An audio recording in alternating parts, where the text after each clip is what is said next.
Q&A Review, print speaking to the blind, celebrating 40 years of audio newspaper production. Welcome to this week's edition of the National Podcast, recorded at the Bishop Briggs Media Centre by our amazing volunteers. You can get in touch with us via Facebook, Twitter or Instagram using @Q&A Review, that is @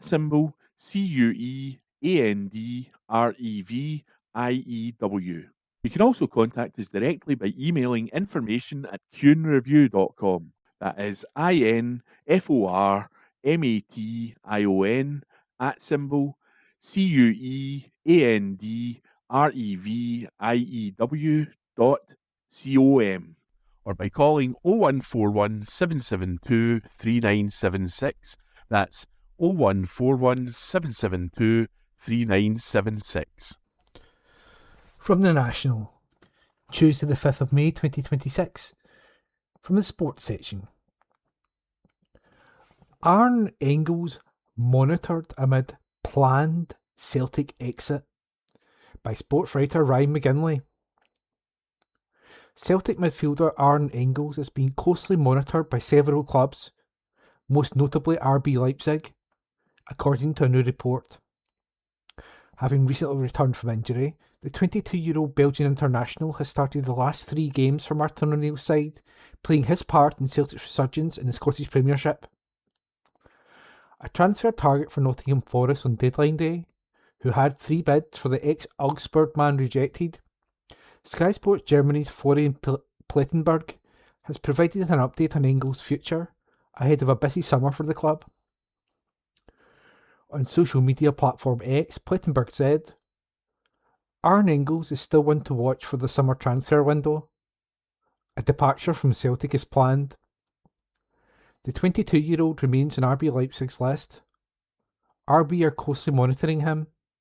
There are also clubs from the Premier League, Serie A and La Liga keen." Since his arrival from the Bundesliga in 2024, Engels has made 94 appearances for Celtic, scoring 15 goals and assisting a further 20 in all competitions. To date, he has won 2 major honours, with the midfielder looking to double his trophy haul before the end of the 2025-26 season. That article was written by Ryan McGinley and recorded by Ian McKenna. From the National, Tuesday the 5th of May 2026, from the sports section. Celtic monitor Hearts star as other scouts keep tabs on him, by sports reporter Blair Meikle. Celtic are considering a summer move for Hearts lone star Mark Leonard, according to a report. The midfielder has impressed since his January loan switch from Birmingham City to Tynecastle, and continued his form in the engine room during the win over Rangers last night. Leonard was flagged up by Jamestown Analytics as a suitable replacement when Cammy Devlin was ruled out for several weeks, and he has certainly performed the role asked of him. When Devlin and Benny Bankamine both returned, the 24-year-old kept his place in the team. He still has 2 years left on his deal at Birmingham, who would likely demand a significant 7-figure fee. But Celtic have been watching him and stepping up their interest in recent weeks, according to the Daily Record, and they will continue to monitor him during the title run-in. Sheffield United manager Chris Wilder was at Tynecastle to watch Leonard, while Scotland boss Steve Clarke also ran the rule for him ahead of this summer's World Cup.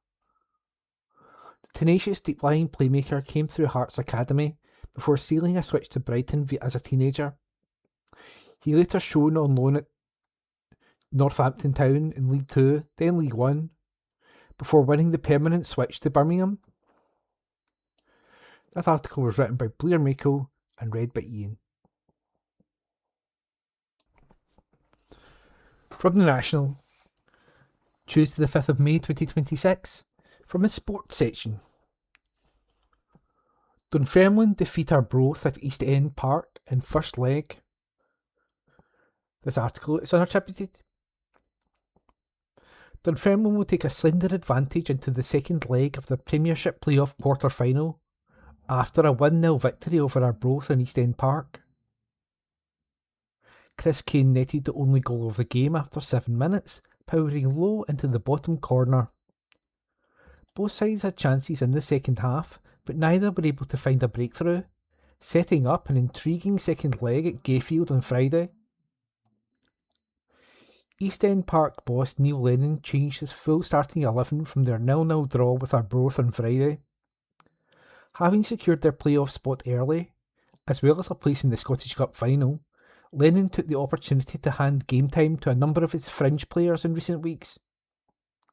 That freshness was evident as the Pars broke the deadlock with their first attack of the evening.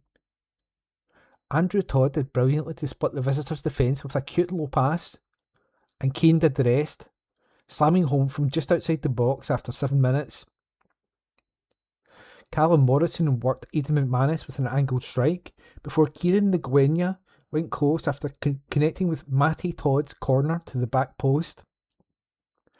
Arbroath had offered little going forward, but Ryan Dow's delivery almost presented an opportunity to Jacob McIntyre, who could not quite adjust his feet.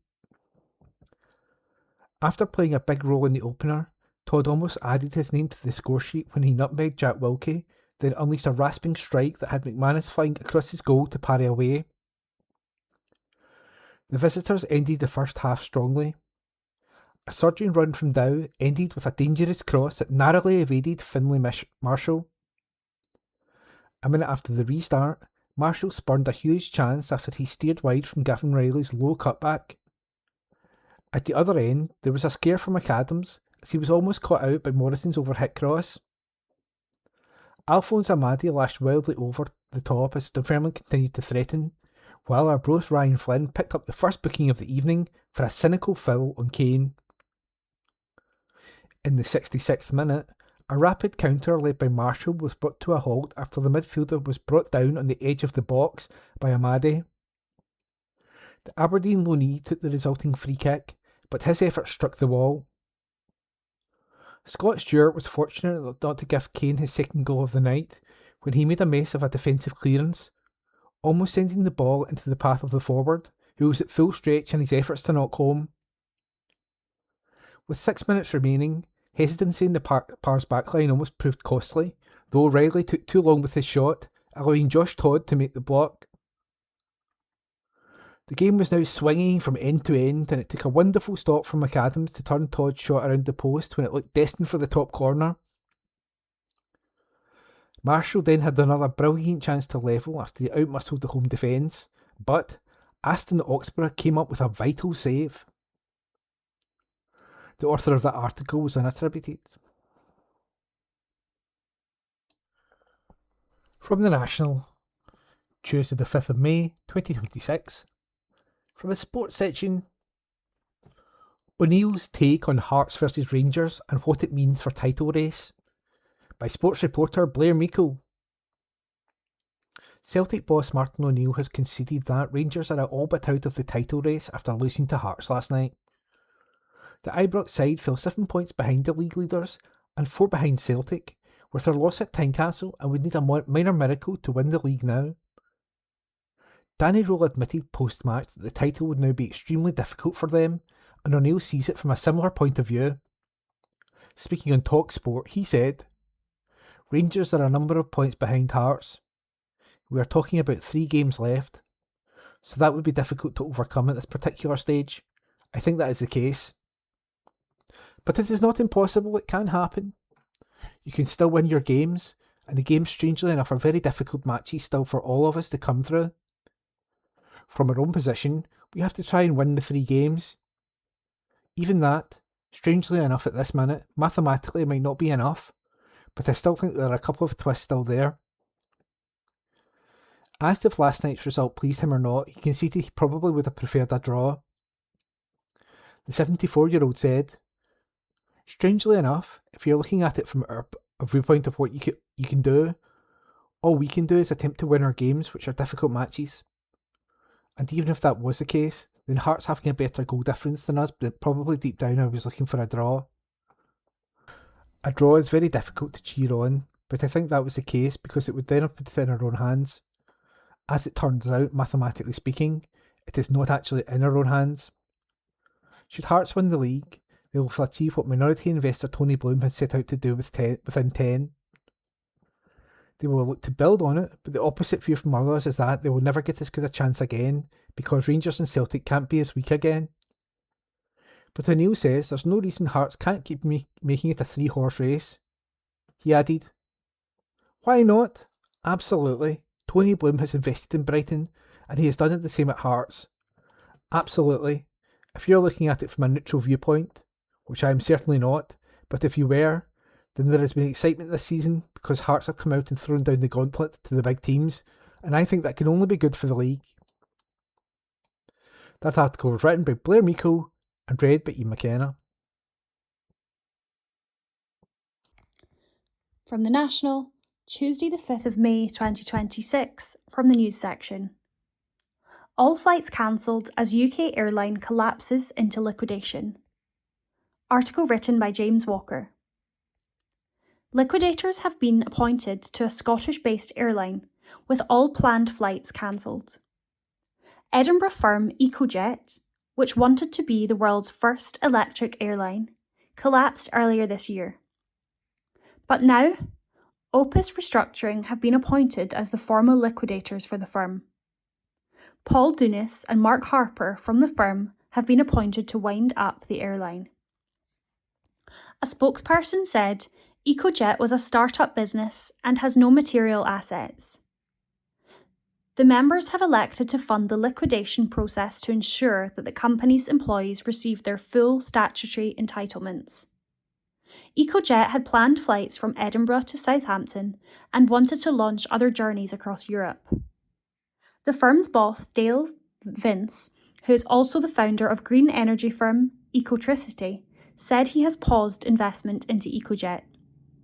"We remain committed to electrifying all forms of transport. Aviation is the last frontier and the hardest," he said. "It's taking longer than we hoped to get the technology and regulatory pieces of the puzzle in alignment, and so we're pausing work at this time." Vince added, "This is a vital frontier in the move to net zero, green living, whatever you choose to call it, and it's absolutely doable. It's a matter of when, not if." And that article was written by James Walker. From the National, Tuesday the 5th of May 2026, from the politics section. Farage will override Holyrood for migrant at detention in Scotland. Article written by Beth Templeton. Reform UK has vowed to override Holyrood if MSPs attempt to block laws allowing the UK government to build migrant detention facilities in Scotland. Thomas Kerr, Reform UK councillor for Shettleston, told the Herald that the party would look to amend legislation to ensure they could pass laws introducing migrant detention facilities in Scotland if Farage wins the next UK general election. Reform's migrant detention facilities are part of the Illegal Migration Mass Deportation Bill, and under the party's plans, people with no lawful right to remain in the UK would be placed in the centres and would not be able to leave. They would stay there for about 2 weeks before being deported. The legislation would also give the Home Secretary new powers to stop councils blocking the opening of detention centres. Kerr said, "A Reform government would first seek a legislative consent motion from Holyrood, but if rejected by Holyrood, then we'd look at amending legislation to ensure the change happens. This is a national security emergency, and we can't allow foreign criminals to walk our streets any longer. Reform will take action and will allow others to pontificate why they back strangers over Scots. Reform UK would need to seek a legislative consent motion to have the bill's provisions on planning apply in Scotland, as planning is a devolved matter. However, given the likely make-up of Holyrood, with the SNP polled to take a supermajority, it would be unlikely to receive backing from MSPs. Kerr was originally elected in 2017 as a Scottish Conservative, but defected to Reform UK in 2025. The announcement came as Reform revealed it would target green voting areas for the sites. Reform UK previously said it would build the facilities in remote areas of the country as part of plans to detain up to 24,000 people within 18 months. The party also said it would not put detention centres in areas where its own party has an MP or where it controls the council. Scottish Green co-leader Ross Greer said that Scots will not take kindly to this bullying. Greer added, Reform UK are now openly threatening voters. Scots will not take kindly to this kind of bullying. Offord and Farage want to turn this country into Donald Trump's America, a place where those who oppose their hateful politics are threatened and attacked. The response comes after Greer challenged Reform UK's Scotland leader Malcolm Offord last week on the STV Leaders Debate. Following the debate, the Scottish Greens proposed the introduction of an Offord tax. Greer continued, People across Scotland are ready to reject this vile outfit of ex-Tories, conspiracy theorists and billionaires. This latest threat shows that the best way to do that is by voting Scottish Greens on your regional, peach-coloured ballot paper. The fact that they are led in Scotland by a multi-millionaire lord who owns 6 homes, 6 boats and 5 cars tells us everything we need to know about these chancers. Reform has no interest in making people's lives easier. Compare that to the Scottish Greens. We delivered free bus travel for young people, we scrapped peak rail fares, and we are prepared to go even further, with free bus travel for all and a childcare system that families can actually afford. All over Scotland, this vote will go down to the wire between the Scottish Greens and Reform. Every ballot will be crucial. Let's show that hope and unity will always defeat hate and division. First Minister John Swinney said, I simply think this is an illustration of the dangerous nature of Reform's politics. If there was an illustration of an attempt to divide communities, that policy announcement epitomises it. That is division, divisive politics in practice. And I've made it clear. That's why I'll have nothing to do with Reform. That's why there will be no place for Reform in the governance of Scotland. If I become the First Minister and I have the majority in the Scottish Parliament, because we cannot go down this route. It is the route to division, to disorder, and it divides our communities, and I will have none of it. And that article was written by Beth Templeton. From The National, Tuesday the 5th of May, 2026, from the news section. Israel killing Palestinians like we haven't since 1967. Article written by Laura Pollock. Israel's top military commander in the occupied West Bank has privately boasted that Israeli forces are killing Palestinians at a rate not seen since 1967, according to reports. Avi Bluth, who leads the Army's Central Command and is himself a settler, made the comments in a closed forum, according to Haaretz, as he justified looser rules of engagement that allow soldiers to fire on unarmed Palestinians. He acknowledged that while Palestinians throwing stones may be shot, Jewish Israeli stone throwers are not targeted in the same way. In 3 years, we have killed 1,500 terrorists, Bluth said, using the term to refer to Palestinians. He questioned why there had not been a broader uprising despite the scale of the killings, asking why there was no intifada and why Palestinians were not taking to the streets. Bluth argued that the Arabs understand that if someone rises to kill you, kill him first is part of the rules of the Middle East, adding that Israel is now killing like we have not killed since 1967. Figures from the UN Office for the Coordination of Humanitarian Affairs indicate that since 7th of October 2023, Israeli forces have killed 1,081 Palestinians in the West Bank and occupied East Jerusalem, including at least 235 children. Bluth said the surge in deaths was directly linked to orders he issued, which made it easier for soldiers to open fire on civilians. He noted that troops are allowed to shoot Palestinians in the legs if they attempt to cross the separation barrier in the West Bank, claiming that many villages now have limping memorials of those who tried to cross and were wounded.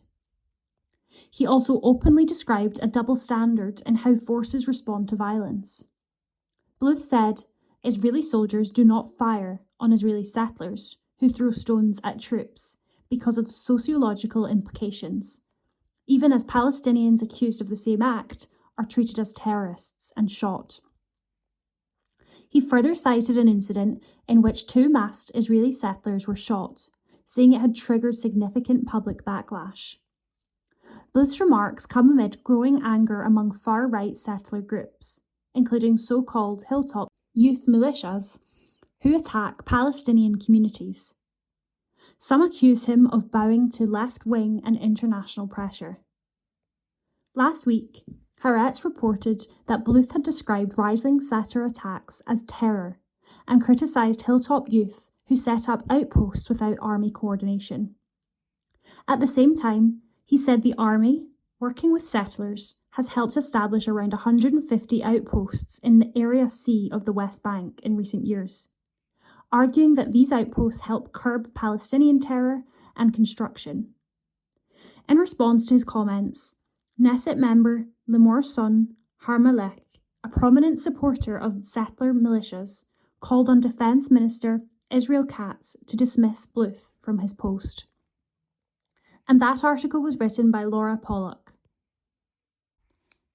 From The National, Tuesday the 5th of May 2026, from the Politics section. Labour MPs in talks to demand Keir Starmer resign. Article written by Laura Pollock.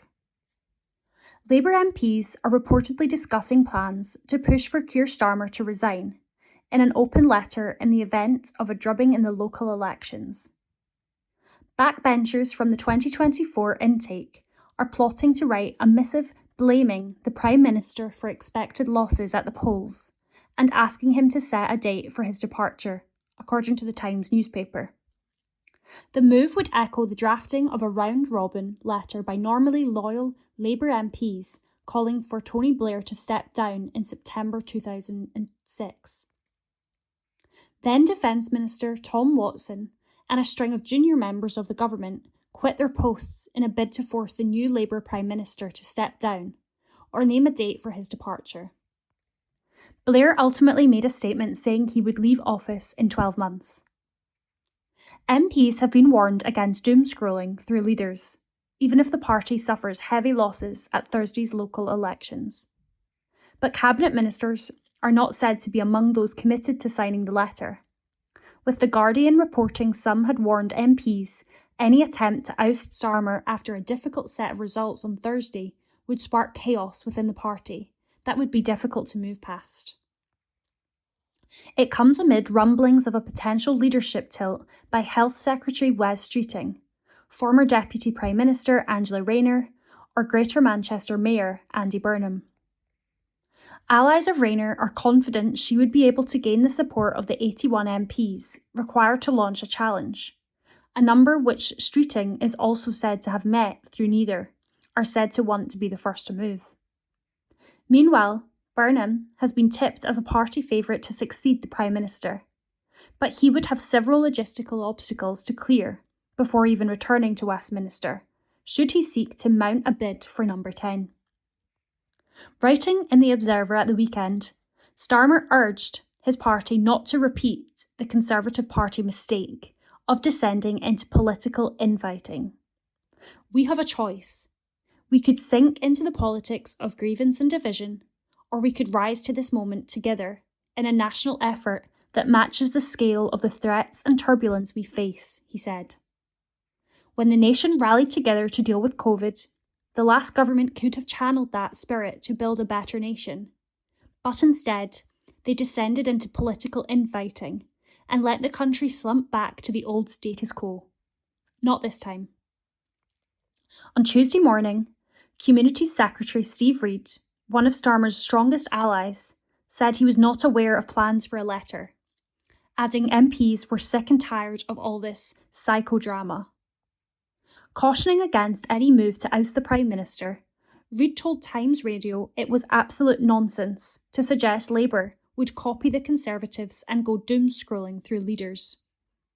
He added, "I'm not going to engage in it, and most of our MPs would not engage in that either." And that article was written by Laura Pollock. From The National, Tuesday the 5th of May 2026, from the news section. Slavery in UK hits record levels and could get worse in the next decade. Article written by Steph Braun. Slavery has hit record levels in the UK and is set to worsen in the coming years, data suggests.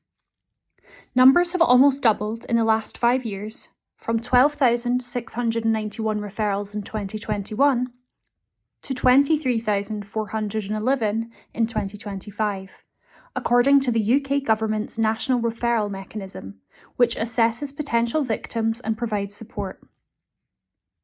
A report by the government's independent anti-slavery commissioner, Eleanor Lyons, said this hike was partly due to better detection of slavery, but also to worsening conditions in the UK and across the world. Poverty, global instability, conflict, global displacement of people, and the breakdown of safe migration routes are creating a growing pipeline of vulnerability that traffickers are quick to exploit, said the report, entitled Anticipating Exploitation, a Futures-Based Analysis. The report featured research compiled by more than 50 different experts across law enforcement, government, civil society, and the charity sector, and is the first comprehensive forward-looking analysis of how modern slavery and human trafficking are likely to evolve in the UK over the next decade. Lyons warned that AI could make the situation worse, as it is used to scale up and professionalise exploitation, as could the increased use of digital labour in scam compounds and the interrogation of cryptocurrencies into trafficking models. The report also raised concerns about the continued growth of gig economy platforms, coercive labour in areas such as agriculture, construction and mining, and an increase in reproductive slavery such as enforced egg harvesting and surrogacy. Lyons called on the UK government to increase funding for specialist police units so they can disrupt exploitation, prosecute more businesses exploiting or enslaving workers, and to launch a national campaign to help the public recognise and report exploitation. Slavery and the most harrowing forms of exploitation are becoming more widespread in this country and evolving faster than we can respond, Lyons said. As exploitation becomes more complex and more hidden, driven by technology and global instability, it will spread further and become harder to stop unless we act now. A separate evaluation report, also published on Tuesday by the Council of Europe's influential group of experts on trafficking in human beings, Greta, highlighted a rise in potential trafficking victims. The report stressed the need for more resources, increased prioritisation, and better coordination between law enforcement and other agencies, as well as reinforced financial investigations. A Home Office spokesperson said, "Modern slavery is a global scourge that abuses and exploits people for profit. We are committed to reviewing the modern slavery system to reduce opportunities for misuse of the system, whilst also ensuring that we have the right protections for those who need it. We are working with brave survivors to inform policy development and improve the process of identifying victims. We have also taken immediate action to reduce the backlog of cases, ensuring victims get swift decisions and the support they need to rebuild their lives." And that article was written by Steph Braun. The National News on Wednesday the 6th of May. A BBC presenter puts her private island on Loch Lomond up for sale. An article written by James Walker. A Scottish BBC presenter has put her private island on Loch Lomond on the market for £3 million. Inchconachan Island, or Wallaby Island, due to it being the only place in Scotland with a colony of wallabies, is currently owned by Kirsty Young and her husband Nick Jones, the founder of Soho House. The couple had looked to build a holiday rental home on the island, but the plans have fallen through, and the private 100-acre site has now been listed for sale by auctioneers at Sotheby's. The listing states, the proposed main house has been imagined as a 2-storey lodge overlooking the loch towards Ben Lomond. Designed on screw-piled foundations to preserve the island's precious ecology, the plans incorporate expansive living spaces, 3 generous bedroom suites, a library and decked terraces. An alternative floor plan accommodating 5 bedrooms is also available.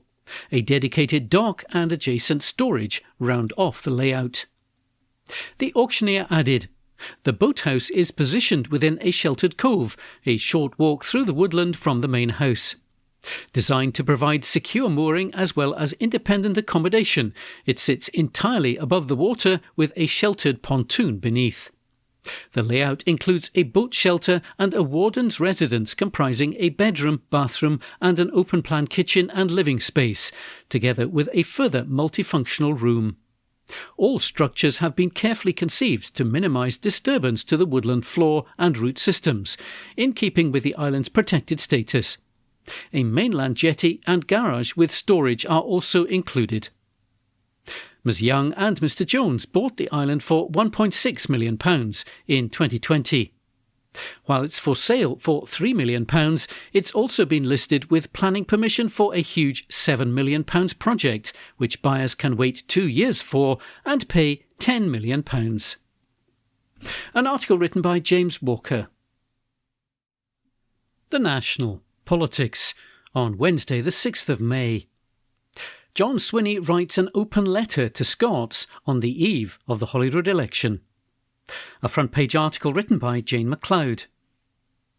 John Swinney has written an open letter to voters on the eve of the Scottish Parliament election.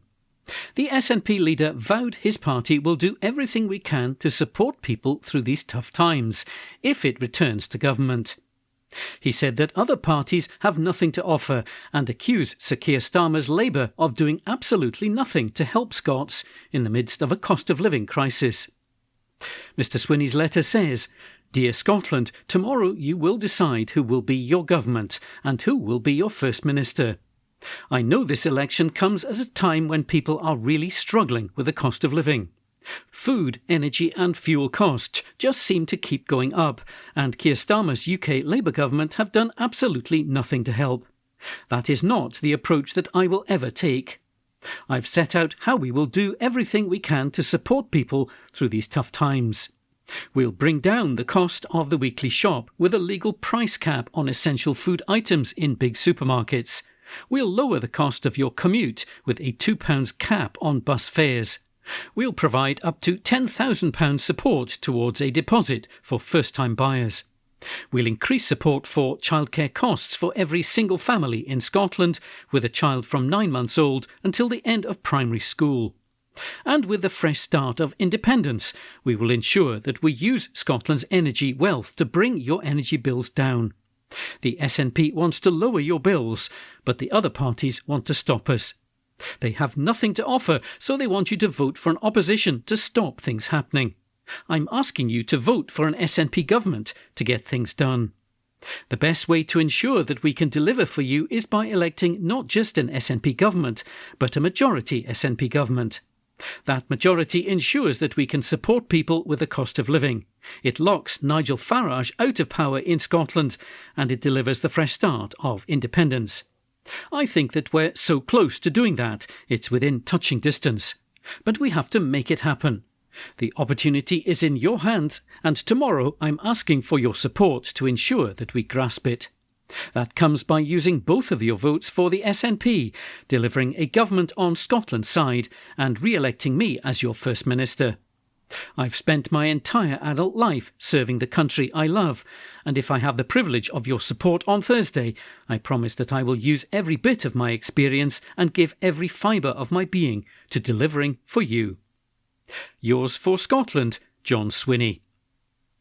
The SNP Westminster leader Stephen Flynn, meanwhile, urged Scots to slam shut the door on Reform UK in tomorrow's Holyrood election, insisting that Nigel Farage is dangerous.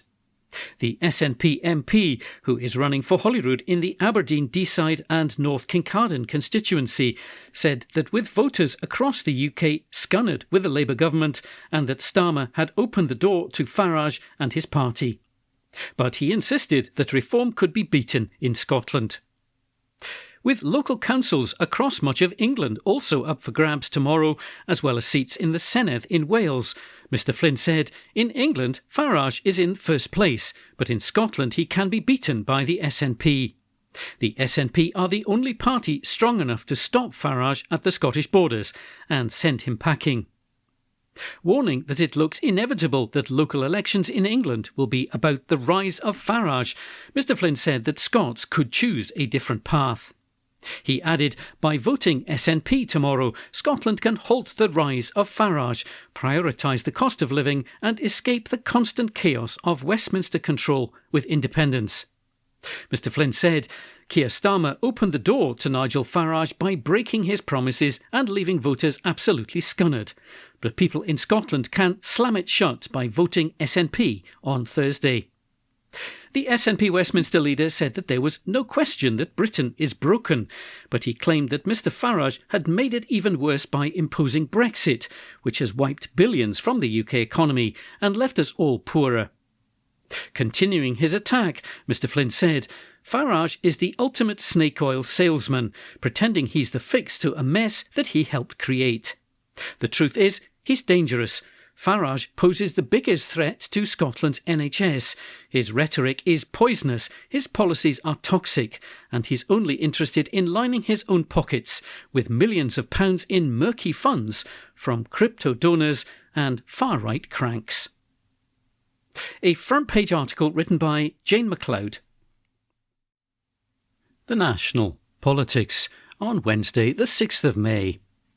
Jordan Linden's sentencing is delayed until today. An article written by Steph Braun. The sentencing of a former SNP council leader who was found guilty of multiple sex offences against young men has been delayed. Jordan Linden was due to be sentenced on Tuesday at Falkirk Sheriff Court after he was convicted of 10 separate offences in March.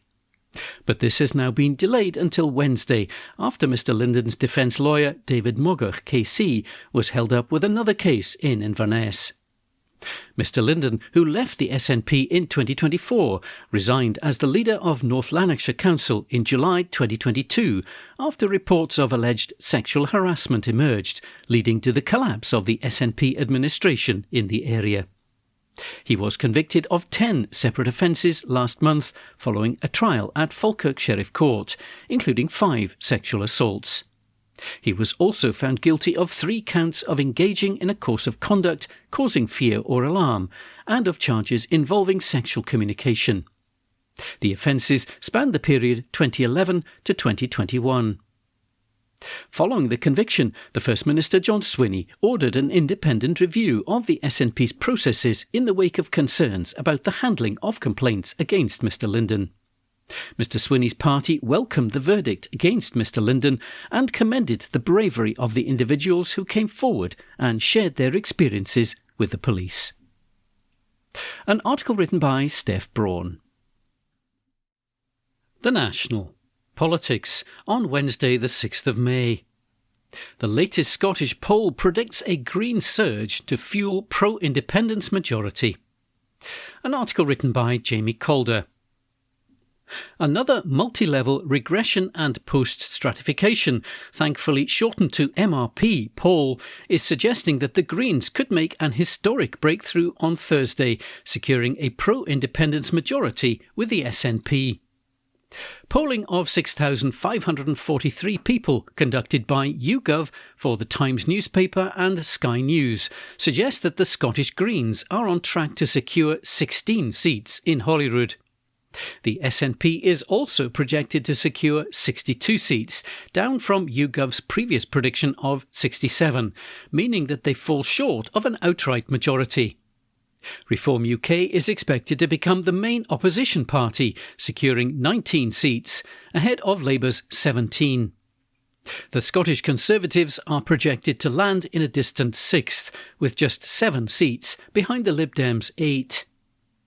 Speaking to the Times newspaper, Patrick English, the head of elections and political and social data at YouGov, suggested that the SNP may be getting pegged back by an expansion of anti-independence tactical voting. Some of the seats that previously were showing as a tight SNP victory, such as Jackie Bailey's Dumbarton seat, are now predicted to be held by the Unionist parties. The new seat of Edinburgh Northern, as well as Strathkelvin and Bearsden, are now predicted to be won by the Liberal Democrats, with the Greens set to beat the SNP in the Glasgow Kelvin and Maryhill constituency. Mr English said, "The SNP has clearly been pegged back between our two models owing in part to a slight decline in their own vote share, but more importantly a drive upwards from the Conservatives, Labour and the Liberal Democrats in some constituency seats, where they are the best placed Unionist challenger. Each are now, we believe, winning at least one constituency contest each. The SNP's projected majority in our April model was built on the back of winning 66 out of Scotland's 72 available constituencies. Today, that figure has dropped to 61. While this will be disappointing news for John Swinney and his party, it's not seriously damaged his prospects of returning to Bute House as First Minister. The SNP plus Green seat totals are more than enough to govern Scotland in 99% of model simulations. As well as this, there remains a notable chance that, according to our model, that the SNP flips those constituencies back to their column and win an outright majority. The polling outlined a range of outcomes, with the aforementioned figures being the median. On the higher end, the SNP could secure 66 seats, enough for a majority, or slump to 56 on the lower end. Even at the lowest end of the scale, the Greens are projected to return a record number of MSPs with 12, or could rise to the second largest party on 20 MSPs if the most favourable results are achieved. Reform UK would fail to win a single constituency, but would pick up 19 seats on the regional list, according to the median estimate.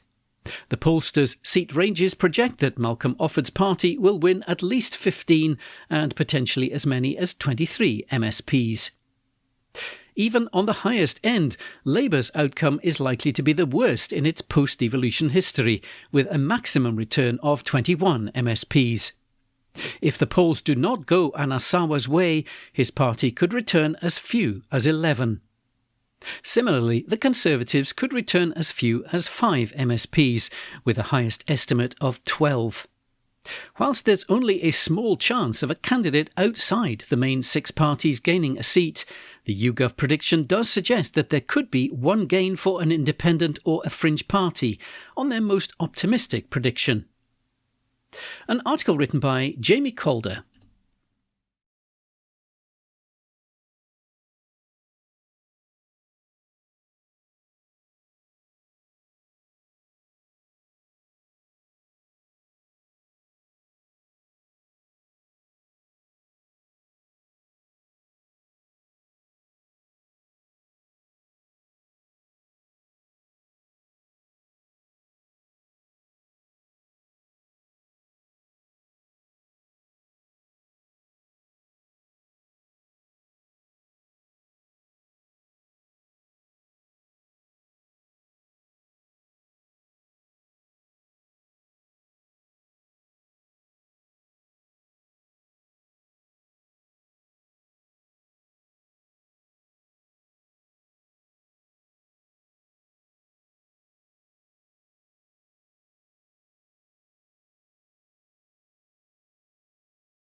The National News on Wednesday the 6th of May.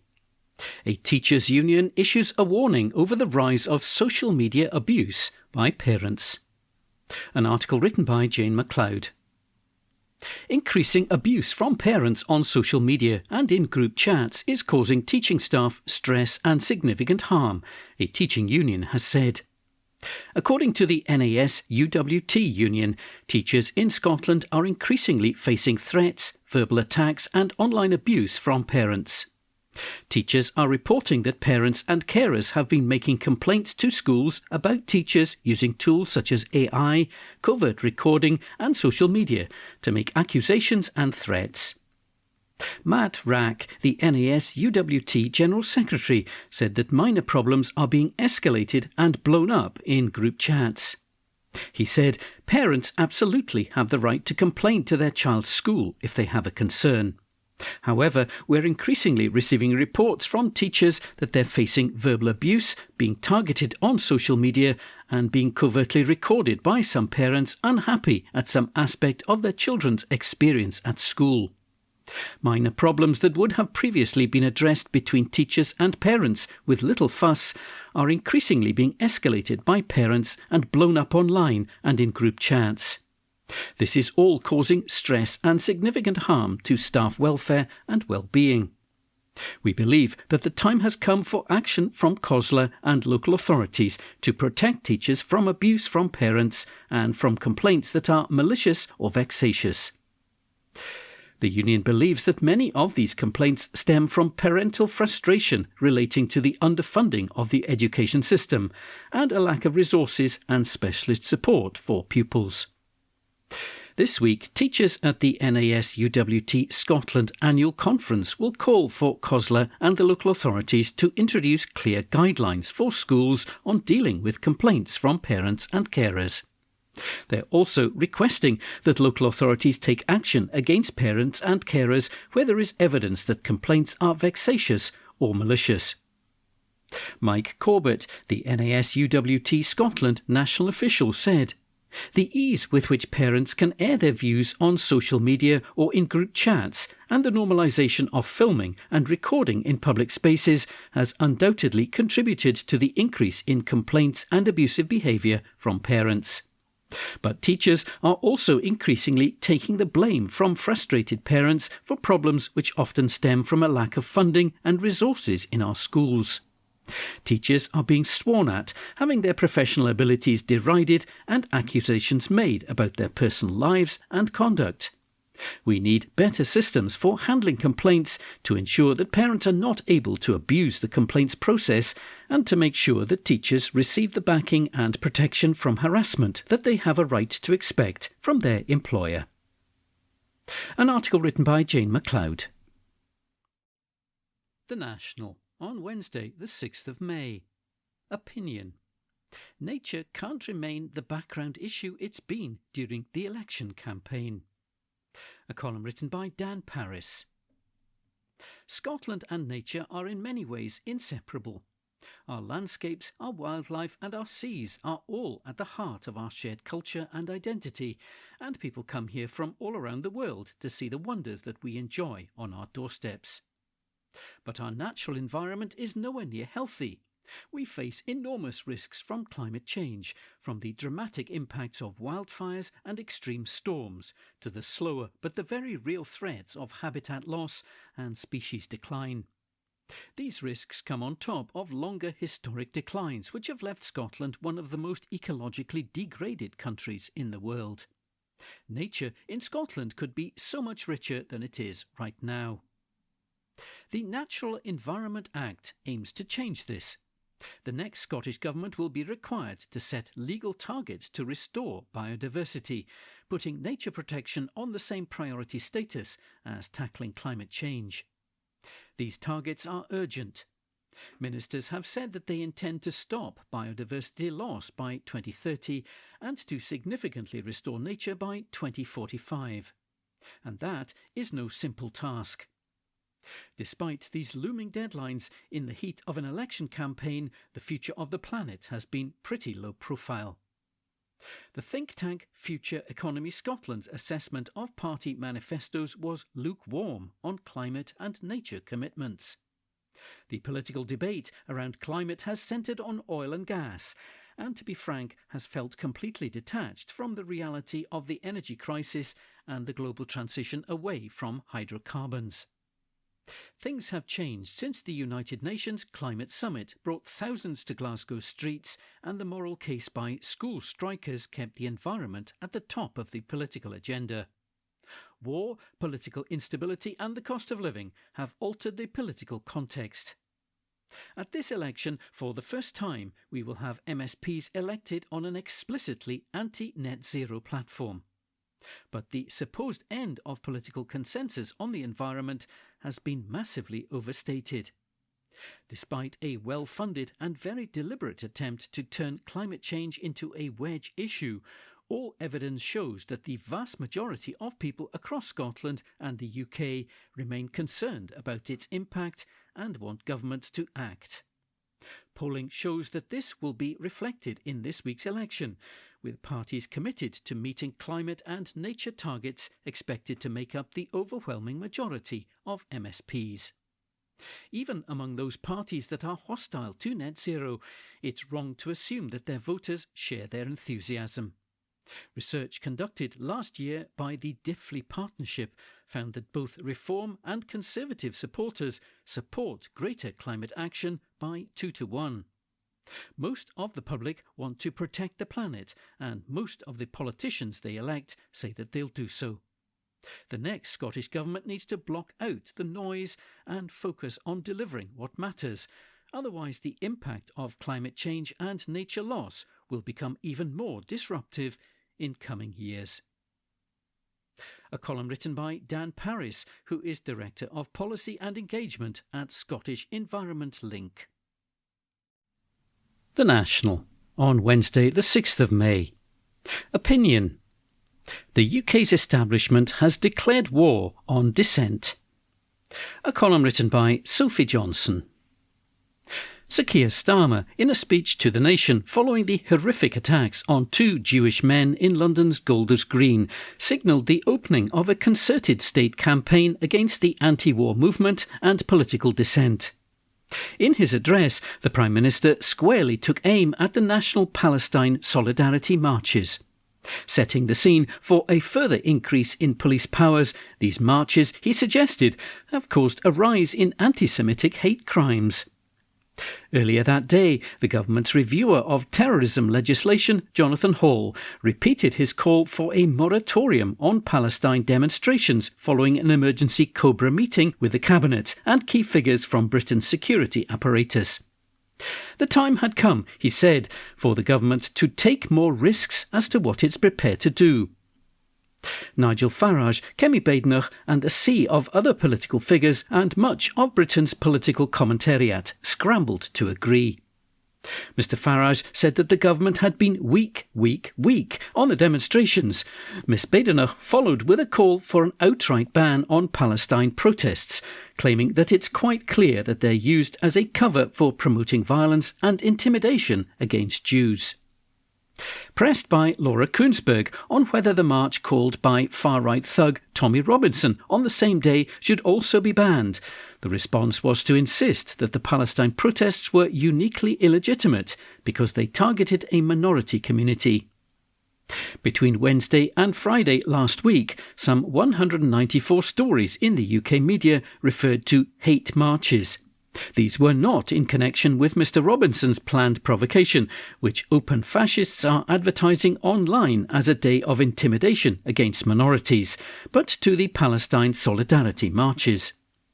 More chilling still were the direct and highly politicised interventions of Mark Rowley, the chief of the Metropolitan Police, who in interviews with both the Times newspaper and Good Morning Britain made the false and defamatory claim that organisers of the national Palestine demonstrations in London had sought to walk by synagogues as if they were a political target.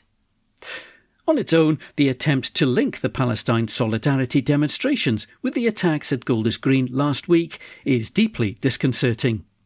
The suggestion that these demonstrations are in any sense anti-Semitic is a falsehood and amounts to a smear on the millions who have attended them, not least the thousands of Jewish people who marched together in a visible bloc. The claim that the demonstration set out with an intent to pass synagogues, made by a senior and unelected official of the British state, is an outright lie. These statements have been firmly challenged by the Palestine Coalition, which has organised 34 national demonstrations in London since October 2023, all of them peaceful and all focused on building pressure for a ceasefire and ending arms exports to a state whose leaders are wanted for war crimes by the International Criminal Court. Most alarming of all is the apparent willingness in parts of the state and political class to use the threat of the far right to intimidate the largest extra-parliamentary movement in the country.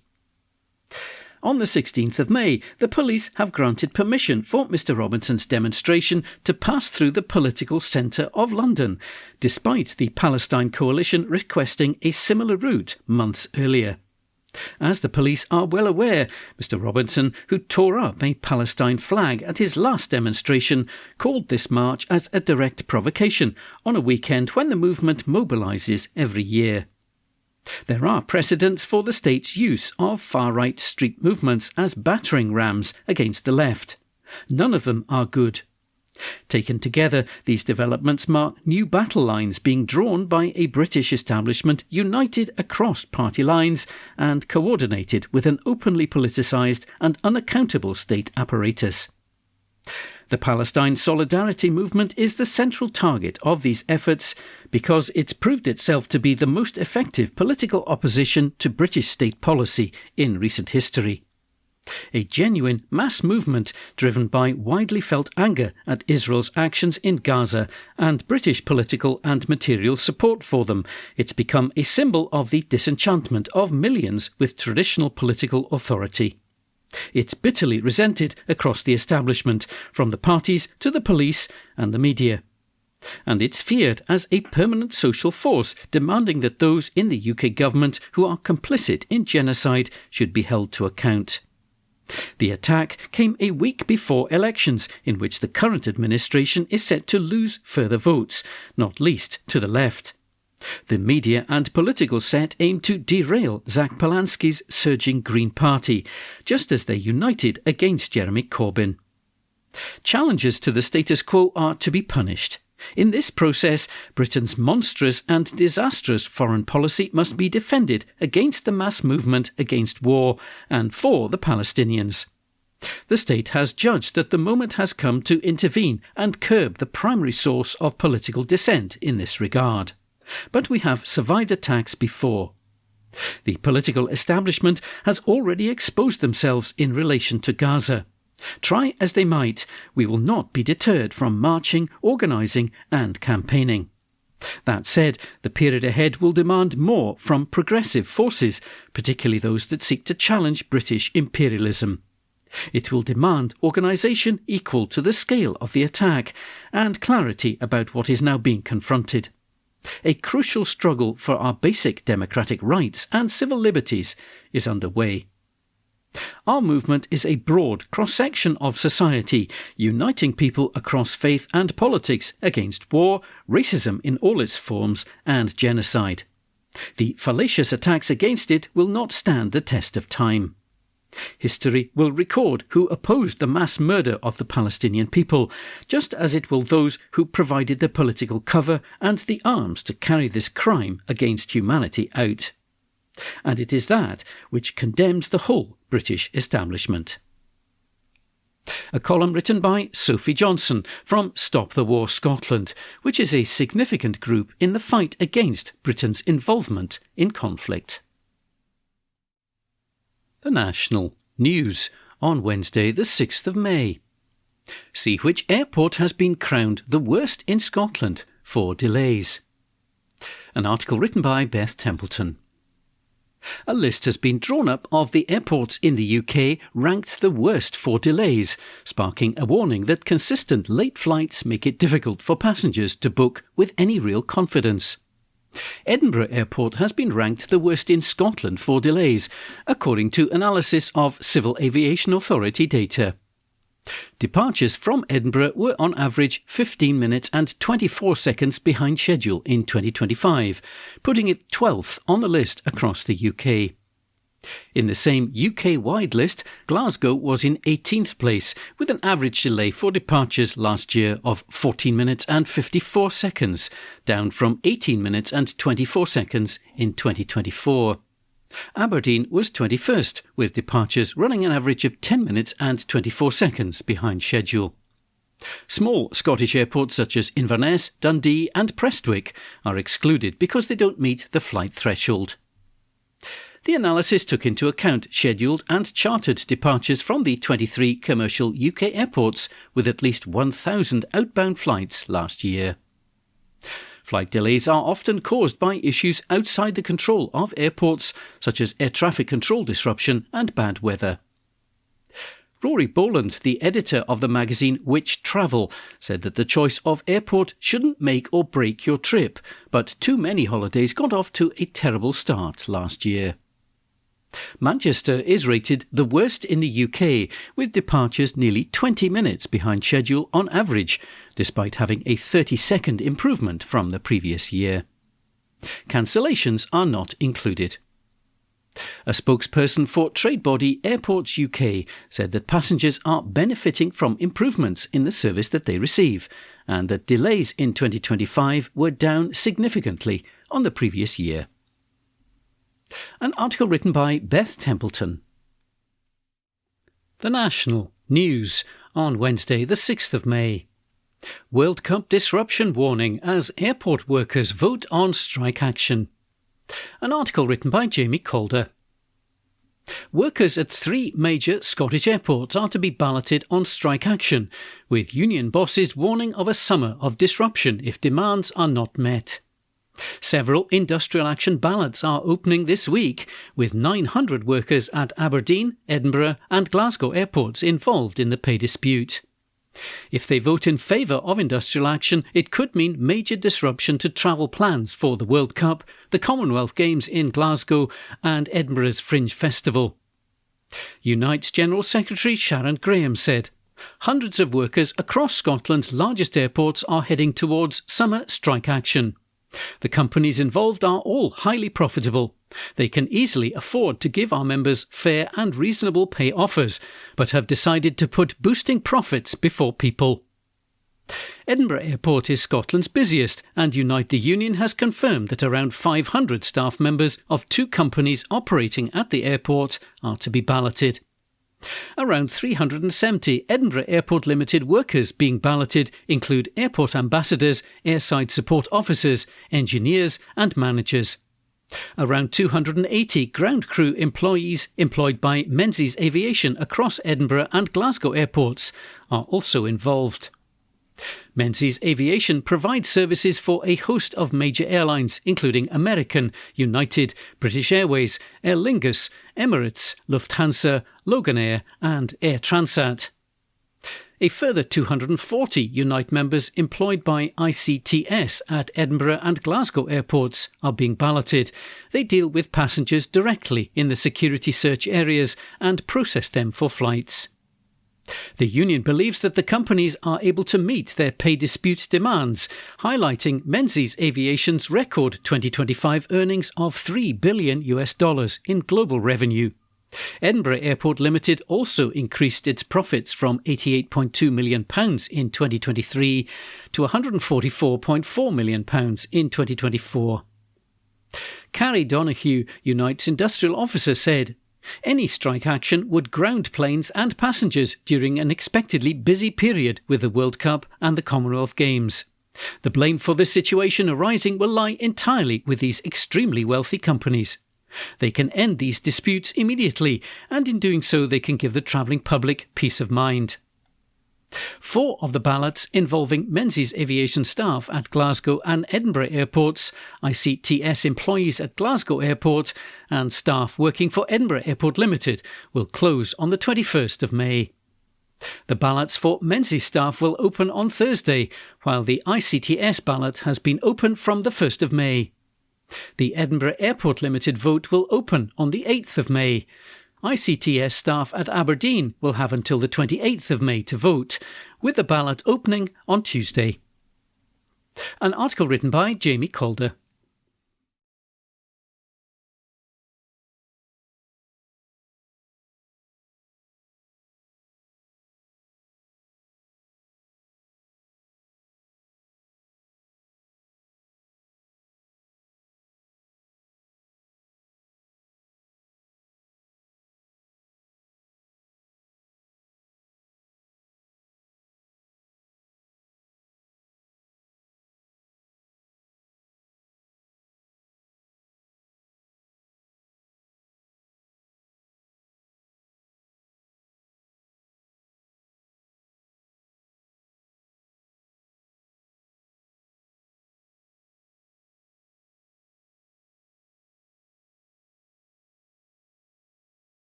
From the National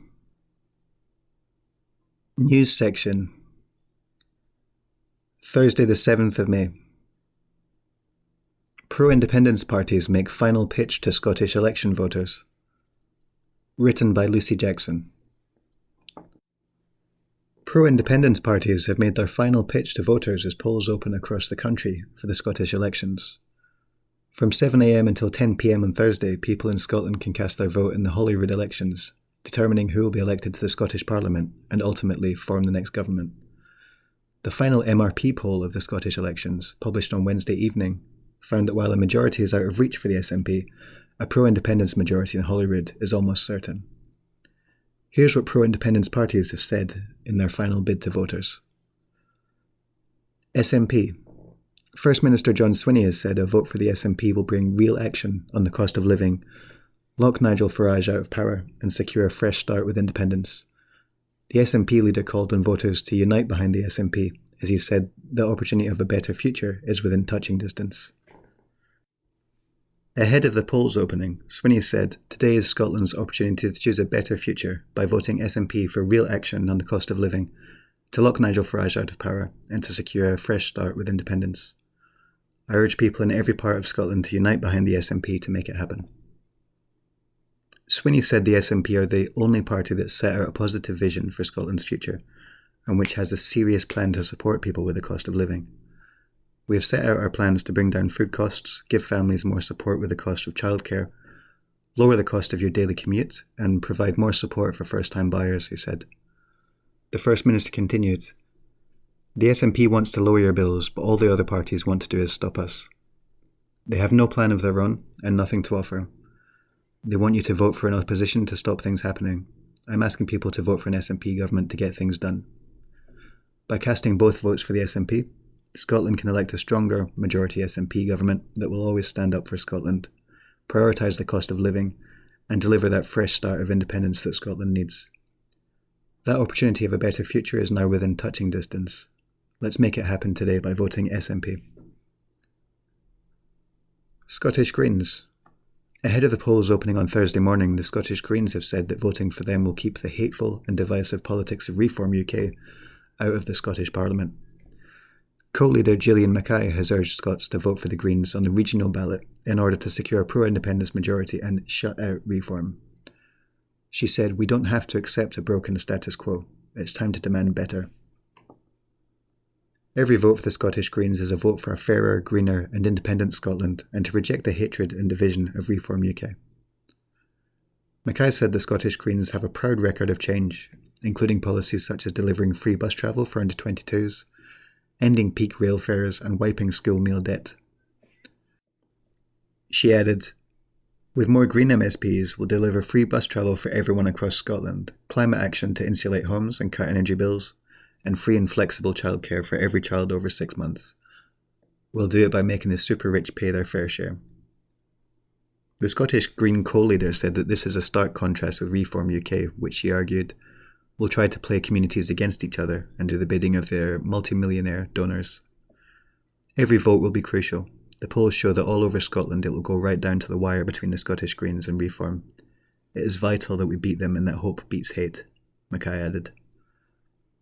The only way to ensure pro-independence Scotland and to stop Reform and their wealthy friends is a record vote for the Scottish Greens. Scotland can demand better by voting for the Scottish Greens on the regional peach-coloured ballot today. Written by Lucy Jackson and read by Billy Gordon. From the National, Politics section. Thursday the 7th of May. Scottish Tory MSP hopeful panned for tearing down pro-Palestine poster. Written by Xander Elliards. A Scottish Tory candidate in the Holyrood elections has been panned online after filming himself ripping down a handmade pro-Palestine poster. Jack Hall, who is standing for the Conservatives in Renfrewshire North and Cardonald, shared a video of himself in front of a sign which read, "Support Palestine at the Scottish election. BDS." Tearing the poster down, Hall said, "Let's call this out for what it is, vile anti-Semitism that has no place in our country." He then rips the poster down before filming himself struggling to fit it in a bin. Social media users responded to Hall's video with derision. "Nothing written on that sign is anti-Semitic," one user wrote. "Talk about pathetically jumping on a bandwagon. You should be ashamed of yourself," a second added. A third wrote, "Supporting the existence of Palestine as a state is not anti-Semitism. Tearing down that poster, however, was racism." Israel is widely accused of committing genocide in Palestine, including by the International Association of Genocide Scholars. The country's Prime Minister, Benjamin Netanyahu, is wanted for arrest by the International Criminal Court, the ICC, on allegations of war crimes and crimes against humanity. The Scottish Tories did not respond to a request for comment. Written by Xander Elliards and read by Billy Gordon. From the National, News section, Friday the 8th of May. Fergus Ewing fails in bid to become independent MSP in Inverness. Written by Emma Bainbridge. The SNP's Emma Roddick has taken Inverness and Nairn from the incumbent candidate, former SNP Cabinet Secretary Fergus Ewing. Ewing had held the seat since 1999. He was standing as an independent after leaving the SNP last year. Roddick won 11,162 votes to Ewing's 7,840. In second place was Liberal Democrat Neil Alexander with 10,735 votes. Reform's Fred Campbell won 3,791 votes. Labour's Sean Fraser 1,723 votes. Conservative Rudy Stewart 1,372 votes. And Steve Skerritt for Advance UK won 110 votes. In 2021, 23-year-old Roddick was the youngest MSP elected when she won a regional seat for Highlands and Islands. She served as the Minister for Equalities under Humza Yousaf from March 2023 to May 2024. Ewing left the SNP in March 2025 saying he felt unable to stand by the party's pledges to dual the A9 and A96, which was a key issue for his constituents. He also opposed the SNP's gender recognition reform policies and referred to the Scottish Greens as extremists and wine bar revolutionaries when objecting to the party's power-sharing agreement with the SNP. The SNP temporarily suspended the whip from him in 2023 for supporting a no-confidence motion against Lorna Slater when she was a government minister. At the time, he explained his decision by stating, "I have taken it because I love the people of Inverness and Nairn and the people of Scotland more than my party, which I have been in for more than half a century." Ewing is the son of former SNP MSP Winnie Ewing and sister of former Cowdenbeath MSP Annabel Ewing, who did not stand for re-election. Ewing was one of 3 candidates standing in the election who had been in the Scottish Parliament continuously since 1999. First Minister John Swinney and Labour candidate Jackie Baillie both won their respective seats in Perthshire North and Dumbarton. Written by Emma Bainbridge and read by Billy Gordon. From the National, Politics section, Friday the 8th of May. First 2 transgender MSPs elected to Scottish Parliament. Written by Lucy Jackson. The first 2 transgender MSPs have been elected to the Scottish Parliament. Hugh Manivannan and Iris Duane have been elected as Scottish Greens MSPs on the Edinburgh and Glasgow lists, respectively. It marks the first time transgender MSPs will be in the Scottish Parliament, while the Greens are also on track for a historic result in Holyrood. Celebrating their victory, Manivannan said, "I'm a transgender Tamil immigrant. My pronouns are they, them. To some in this country, I am everything that the hateful despise, and I'm standing here as your MSP with care." Two other Green MSPs were elected in the Edinburgh and Lothians East region, Kate Nevins and Kayleigh Ferguson Kinross O'Neill. Over in Glasgow, where the regional results were declared just a short time later, Duane was one of two Green MSPs elected on the list, with former party co-leader Patrick Harvey also making a return to Holyrood. Written by Lucy Jackson and read by Billy Gordon. That concludes this week's edition of the National Podcast. Please remember to subscribe to our channels at Q&Review and to tell your friends about our service.